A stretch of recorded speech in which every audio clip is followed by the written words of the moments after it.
আসসালামু আলাইকুম। বিসমিল্লাহির রহমানির রহিম। আমি বাংলাদেশ পুলিশের একজন কর্মকর্তা এসআই মাসুদ রানা।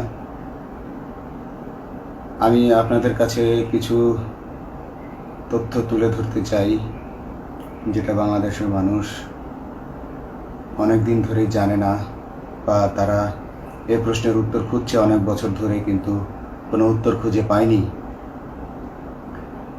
আজকে যাকে সেনাবাহিনী থেকে অব্যাহতি দেওয়া হলো, মেজর জেনারেল জিয়াউল হাসান, যিনি এনটিএমসির প্রধান ছিলেন এবং তিনি র্যাবের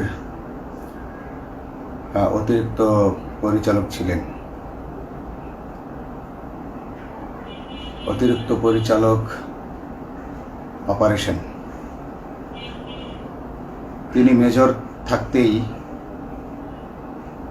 র্যাবে ছিলেন এবং বাংলাদেশে যত গুম খুন হয়েছে, বিএনপি সহ অন্যান্য যারা অ্যাক্টিভিস্ট, সেই গুম খুনের সাথে জড়িত এই জিয়াউল হাসান। অনেক নেতাদেরকেই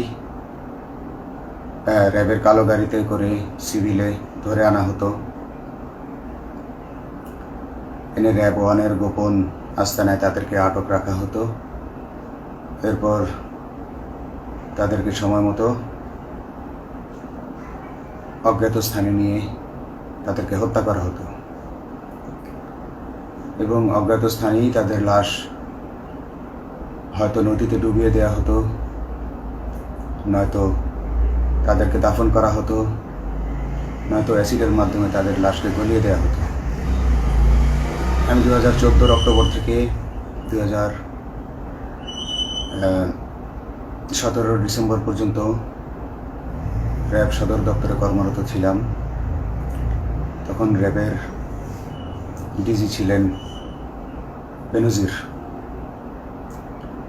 যিনি আজকে দেশের হাজার হাজার কোটি টাকা চুরি করে, পুলিশের হাজার হাজার কোটি টাকা চুরি করে পালিয়ে গেছেন বিদেশে। তো আমি দেখেছি অনেক মানুষকে কিভাবে অন্যায়ভাবে গ্রেফতার করে নিয়ে গুম করে রাখা হতো। আমি রিসেপশনে ডিউটি করতাম। গুম হয়ে যাওয়া মানুষের স্বজনেরা আমার কাছে আসতো, কিন্তু আমাদেরকে কঠোর নজরদারিতে রাখা হতো। সিসি ক্যামেরার আওতায় ছিলাম, তাদের সাথে আমরা ওভাবে কথা বলতে পারতাম না। তাদেরকে কোনো তথ্য দেওয়া নিষেধ ছিল আমাদের জন্য। কিন্তু তাদের স্বজনরা আসলে এসে যখন এখানে কান্না করতো, আমি নিজেকে ধরে রাখতে পারিনি। আমি অনেকের স্বজনকেই তাদের স্বজনের, গুম হয়ে যাওয়া স্বজনের পরিণতির কথা জানিয়ে দিতাম। বিশেষ করে যাদেরকে মেরে ফেলা হতো, খুন করা হতো, তাদেরকে আমি খারাপ সংবাদটা দিতাম না। কিন্তু যাদেরকে বন্দি করে রাখা হতো, যেমন বিএনপি নেতা সালাউদ্দিন আহমেদকে যখন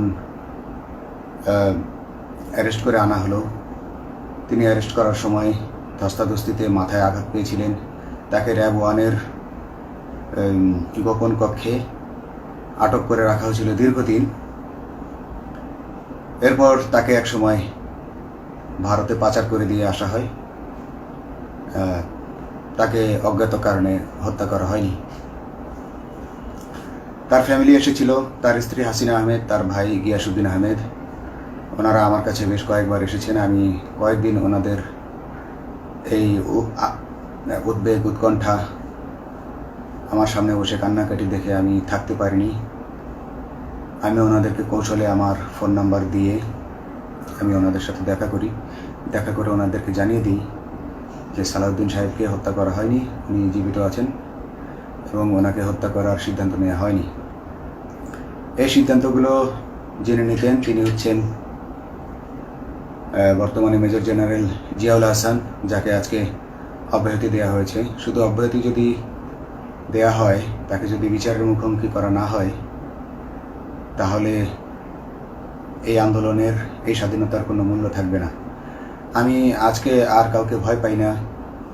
আমি আজকে বিশ্বাস করি যে আজকে আমাকে এই সত্য বলার জন্য কেউ গুম করে দিতে পারবে না, এই সত্য বলার জন্য কেউ আমাকে অ্যারেস্ট করবে না। সেই কারণে আমি বুকে সাহস নিয়ে আজকে কথাগুলো বলছি। আপনারা যারা বিএনপি নেতা ইলিয়াস আলীর অপেক্ষায় আছেন, তাদের জন্য দুঃখজনক সংবাদ। তাকে অনেক আগেই হত্যা করা হয়েছে।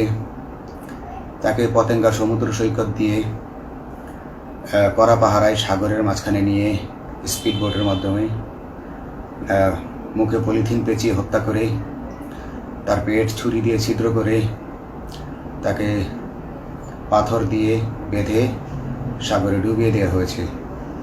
শুধু ইলিয়াস আলী নয়, অনেক নেতার সন্ধান যারা আজও পাননি। কিছু মানুষ তো ঘর থেকে উদ্ধার হয়েছে, কিন্তু যাদেরকে আপনারা পাননি তাদের সবার এই করুণ পরিণতি হয়েছে।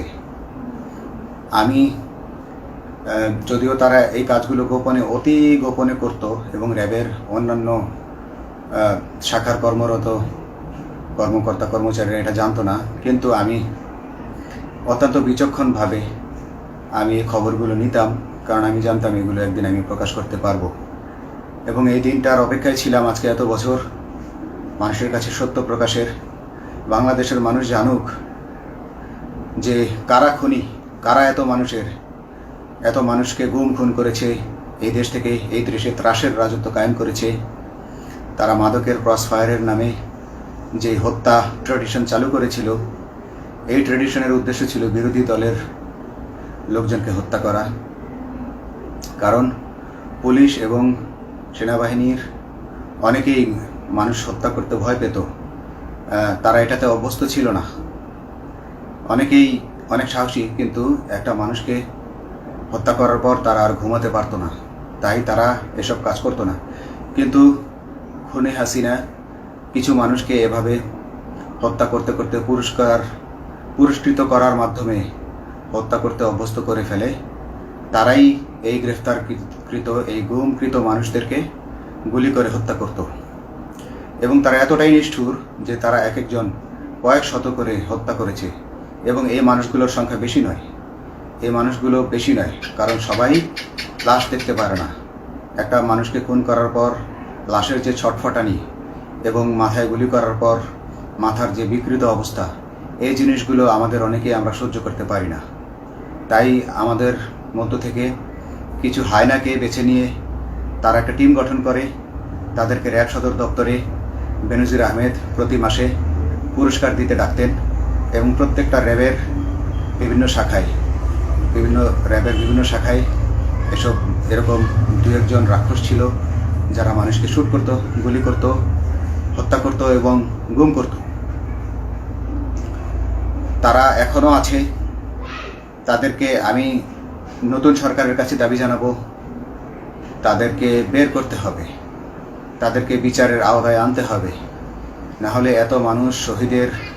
এত শহীদের বিনিময়ে যে ফ্যাসিবাদ থেকে, যে স্বৈরশাসন, যে খুনি হাসিনার হাত থেকে আমরা মুক্তি পেয়েছি, সে মুক্তির প্রকৃত মূল্য আমরা পাবো না, প্রকৃত স্বাদ আমরা পাবো না।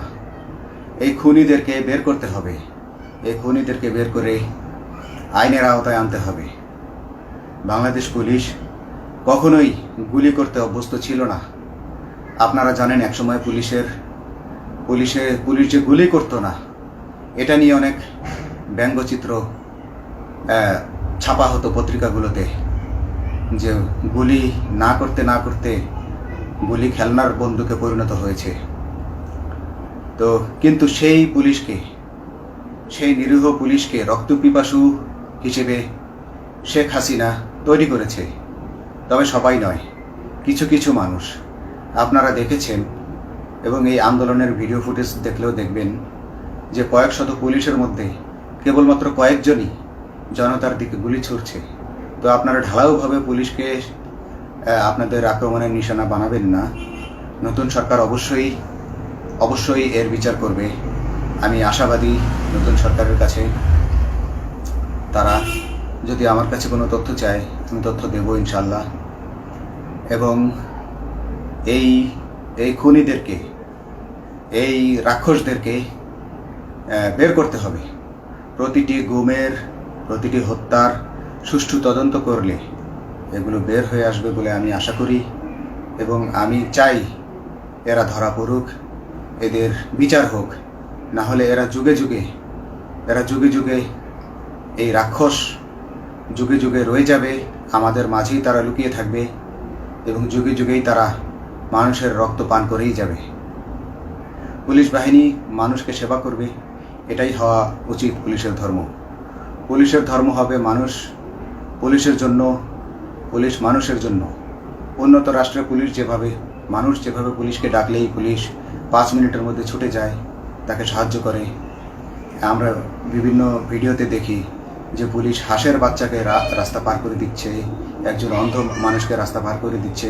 বাংলাদেশের পুলিশ এমনটাই করতে চায়, আমরা এমনটাই করতে চাই, কিন্তু সেই পরিস্থিতিতে আমাদেরকে রাখা হয়নি।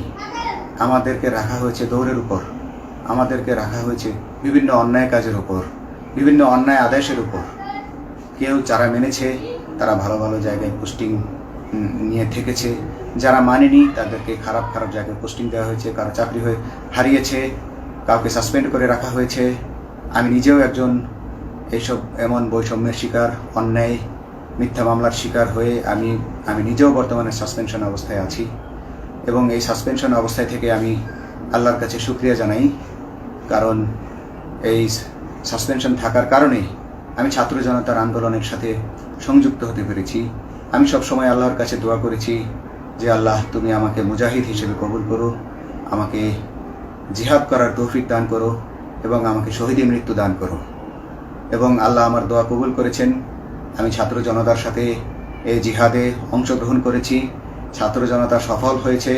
আমি গর্বিত আমি এই আন্দোলনে একজন পুলিশ অফিসার হয়েও আমি অংশগ্রহণ করতে পেরেছি। তো যাই হোক, আমি চাইব যে বাংলাদেশ পুলিশের, র্যাবের যে সকল কর্মকর্তা অগণিত মানুষের গুম খুনের সাথে জড়িত ছিল তাদেরকে ধরা হোক, তাদেরকে আইনের আওতায় আনা হোক। আমাদের মতো অনেক অফিসার আছি যারা এসব কুকর্মের সাক্ষী, আমরা সাক্ষ্য দেব। আমরা এখন আর ভয় পাই না। আমরা আসলে যে ভয় পেয়েছি তা নয়, আমাদের বাহিনীতে টিকে থাকাটা জরুরি ছিল।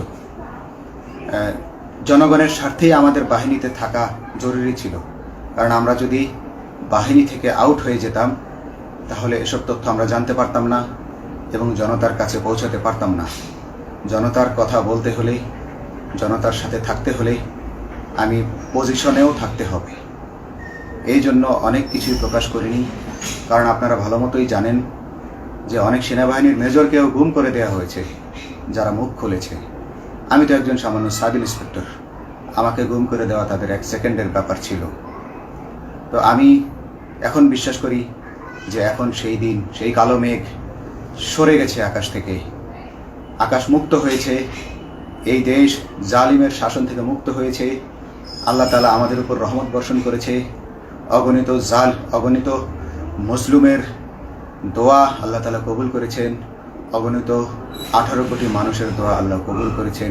তাহলে এভাবে হঠাৎ করে 15 দিনের মধ্যে 15 বছর ধরে গড়ে ওঠা রাক্ষসের পতন ঘটা আল্লাহর রহমত ছাড়া এটা কখনোই সম্ভব হতো না। আমি আল্লাহর উপর ভরসা রেখে বলছি, আপনারা নতুন প্রশাসনকে ঢেলে সাজান, পুলিশ বাহিনীকে ঢেলে সাজান। এই সিস্টেমের মধ্যেই, পুলিশের এই সিস্টেমের মধ্যেই গণ্ডগোল আছে, নিয়োগের মধ্যে গণ্ডগোল আছে। আপনারা এই সিস্টেমগুলো পরিবর্তন করুন, আপনারা এই সিস্টেম পরিবর্তনে সাহায্য করুন এবং পুলিশ ডিপার্টমেন্টে যত ডিপার্টমেন্টাল পরীক্ষা আছে এগুলো তুলে দেন। এই ডিপার্টমেন্টাল পরীক্ষাগুলোর মাধ্যমে আমাদের ঊর্ধ্বতনরা আমাদের গলা সবসময় চিপে ধরে রাখে, ঠিক আছে? সেজন্য আমরা তাদের কাছে সবসময় আটকা থাকি। এই জন্য আমরা অনেক কিছু বলতে পারি না, অন্যায়ের প্রতিবাদ করতে পারি না।